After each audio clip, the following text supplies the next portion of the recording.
How do we as humans perceive nature?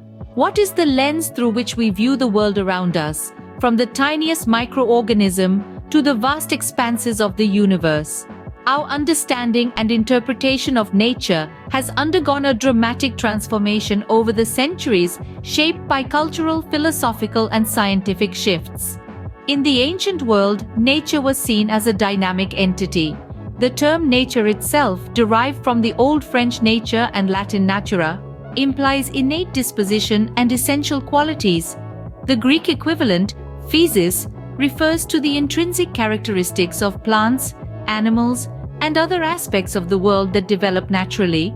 Here, nature was not a passive stage, but a living, breathing entity with its own inherent character and constitution. As we journey through time, we see this perception undergo a significant shift. With the advent of modern scientific methods, nature became a passive reality, organized and moved by divine laws. The Industrial Revolution further distanced humans from nature, viewing it as a realm devoid of intentional intervention.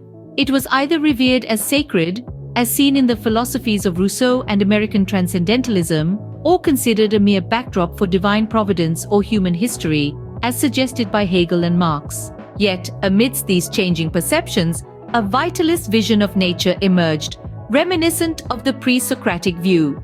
This resurgence, particularly following Charles Darwin's work, reconnected us with nature's inherent vitality and dynamism. Today, the term nature often brings to mind images of geology and wildlife, the general realm of living plants and animals, and processes associated with inanimate objects. It evokes images of the natural environment or wilderness, those aspects untouched or minimally altered by human intervention. However, this traditional concept of nature implies a distinction between the natural and the artificial, the latter being brought into existence by human consciousness or human mind.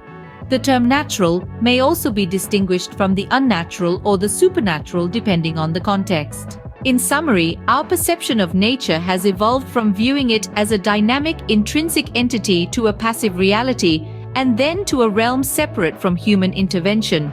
Yet, amidst these shifts, there has been a resurgence of a vitalist vision of nature, reconnecting us with its inherent dynamism. Today, we stand at a crossroads where nature is seen both in its traditional sense of wilderness and in contrast to the artificial and the supernatural. As we continue to navigate our relationship with nature, it is important to remember that our perceptions shape our actions. Our understanding of nature will ultimately determine how we interact with it and consequently, the future of our planet.